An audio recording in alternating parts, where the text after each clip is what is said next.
want to start by just acknowledging that I'm not spending a lot of time in class, in these lecture videos, practicing taking derivatives with hyperbolic trig functions. That's simply because that's what the homework is for, okay? I like to do examples with you when we're practicing a really new skill. And yes, using the derivatives of the inverse hyperbolic trig functions is a little bit new, but it's mostly just going to be practicing applying known rules of calculus with a few new formulas that are pretty similar to ones that you already know.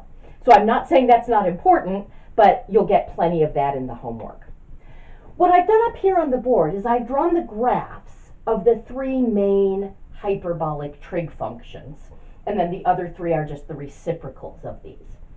And I want to point out a huge difference between the hyperbolic trig and regular trig, and that's that these two are one-to-one, and therefore invertible without us having to restrict the domain. And if these functions are one-to-one, when we take their reciprocals, they'll also be one-to-one. So 4 of the hyperbolic trig functions are one-to-one and invertible without having to restrict the domain. The 2 that are not invertible would be cosh and its reciprocal Cinch. If you remember, we had worked out what y equals Cinch x looks like. It's always positive, and instead of going big, big, it goes small, big, small. Okay. For both of these are not one-to-one. We would have to restrict the domain in order to take the inverse, but we can do that, okay? And for both of those, we would have to restrict the domain to be either the left side of the graph or the right side of the graph. The right side is nicer to work with. So this is y equals cosh x with x bigger than or equal to 0. So there is a point here. We do include that y-intercept, which we know is the point 0, 1. Now, that's invertible. And for inverse hyperbolic Cinch, we also restrict the domain just to be the right side of the graph, so that x is bigger than or equal to 0. And with that, we can define the inverse hyperbolic trig functions. And it would seem reasonable that since we can describe the hyperbolic trig functions in terms of e to the x, seems reasonable that we should be able to describe the inverse hyperbolic trig functions in terms of the natural log. And it turns out we can. I want to just work through that with Cinch. Okay, so we're going to work with y equals Cinch inverse of x. Reminder, that is not an exponent, that's an inverse sign. When you put a -1 in the superscript position after the name of a function, it's an inverse sign, not an exponent. If I meant the reciprocal of Cinch, I could write it as Cinch x to the -1, or I could write it as cosecch of x. Not the same as inverse hyperbolic Cinch. Okay. Now, I am going to use that inverse notation here. You know, with regular trig, I prefer the arc notation. Don't really see that in common uses with the hyperbolic trig. So this is the standard notation that I've come across at any rate. Okay. And what this means, of course, is just that x equals Cinch of y. And since Cinch was one of the functions that's already invertible, that's it. We don't have to restrict the domain. Okay. Which means we're not restricting the range for the inverse Cinch, hyperbolic Cinch. Okay, so if x is equal to Cinch y, what that means is I'm going to now write that out in terms of the exponential function. I'm just going to clear some space on the board first, because this is kind of a long derivation.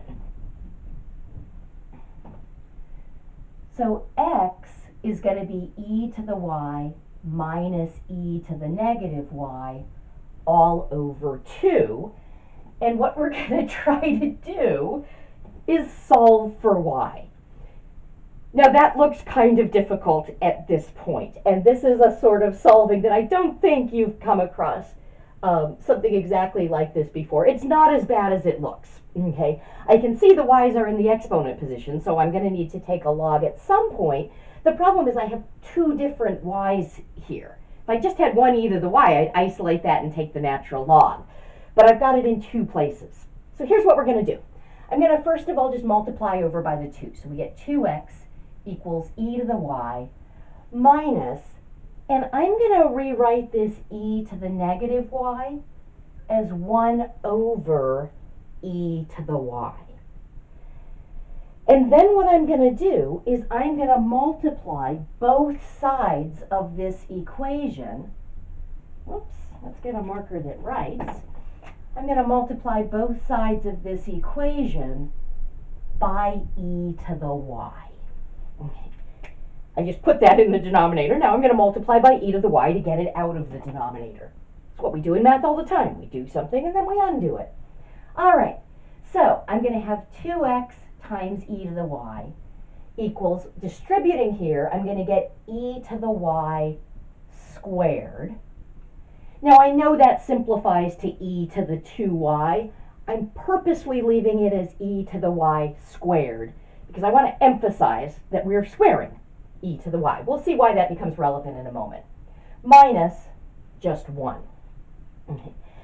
And I'm going to just move this over to the other side, get everything on one side set equal to 0. So we're going to have 0 equals e to the y squared minus 2x times e to the y minus 1. Now the reason I emphasized that this was e to the y squared is this is now a quadratic equation in e to the y. I have 3 types of terms. I have e to the y squared. I have some e to the y's. My coefficient in front of e to the y involves another variable, x, but I do have some e to the y's, and I have a constant. If I want to solve a quadratic equation, and it doesn't factor, and this one does not factor, I can use the quadratic formula. Now, I'm going to have to remember that as I use the quadratic formula, I'm solving for the thing I'm squaring. So I'm not solving for x, definitely not solving for x, not solving for just y. I'm going to be solving for e to the y. But I'm going to be getting that using the quadratic formula. So my a is the coefficient in front of the squared term. That's just 1. My b is the coefficient in front of e to the y. That's this whole thing, negative 2x. And my c is the constant negative 1. Okay. All right, and I know the quadratic formula tells me to take the opposite of b plus or minus the square root of b squared minus 4ac all over 2a. So I'm going to just write that down here, plugging in these values for a, b, and c.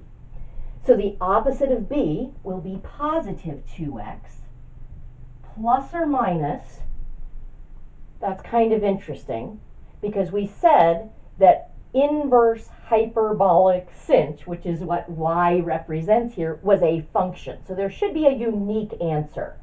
So the quadratic formula is giving me 2 options here. Only one of them is actually correct in this context. So we're going to have to figure out which one in a moment. Okay? One is giving me what e to the y is. Another is an extraneous solution that doesn't work in this case. And we'll see why. All right, so it's plus or minus. The square root of b squared is going to be 4x squared minus 4 times a is 1 times c is negative 1. That negative is going to make that a plus. All over 2a is just going to be 2. Okay, so just to simplify, we've got e to the y. Very important that that's what it's equal to. Okay, equals 2x plus or minus the square root of 4x squared plus 4 all over 2. Now I'm going to just simplify this root a little bit, but we are going to have to remember that we're going to have to decide which of these is correct.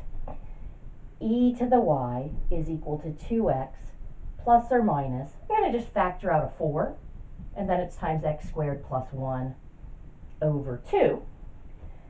E to the y is 2x plus or minus, the square root of 4 is just 2, root x squared plus 1 over 2.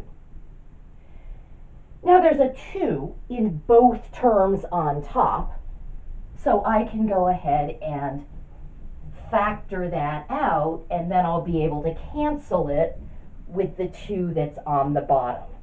So we'll have e to the y is equal to 2 times the quantity x plus or minus root x squared plus 1 all over 2, and those 2's cancel. Okay, so e to the y is x plus or minus root x squared plus 1. And all right, we've procrastinated long enough. We've got to figure out which of these is the correct sign. Well, here's the thing. When you use the quadratic formula and you're solving for x, you're allowed to get positive and negative numbers. We weren't solving for x. We were solving for e to the y. I know something about e to the y. It is always positive. Okay. Now, I don't know whether x here is representing a positive or a negative number. It's allowed to be any real number because that's going to be the domain of inverse hyperbolic Cinch, because that was the range of hyperbolic Cinch. Okay. But I know that e to the y is always positive. So whether x is positive, negative, or 0, this has to give me something that's positive. Okay. If x is a positive number, okay, I know that this is also a positive number, but it's going to be bigger than x. Because the square root of x squared, if x is positive, the square root of x squared would just be x.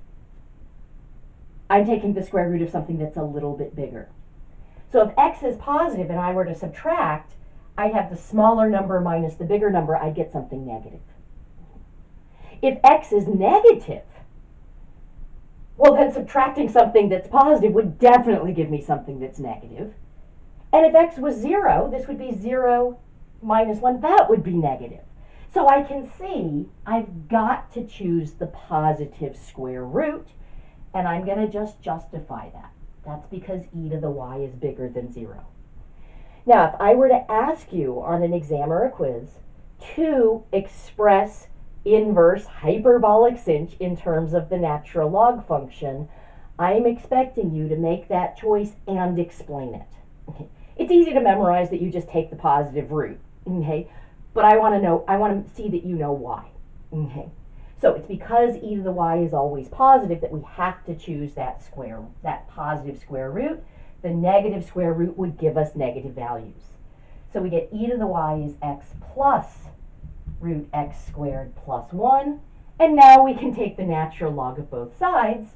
So y is the natural log, because the natural log of e to the y is just y. The natural log of the quantity x plus root x squared plus 1. Okay.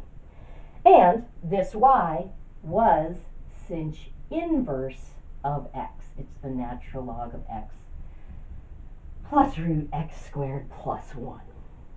All right. Now, what you're responsible for here is the derivation that we just did. Do not memorize that.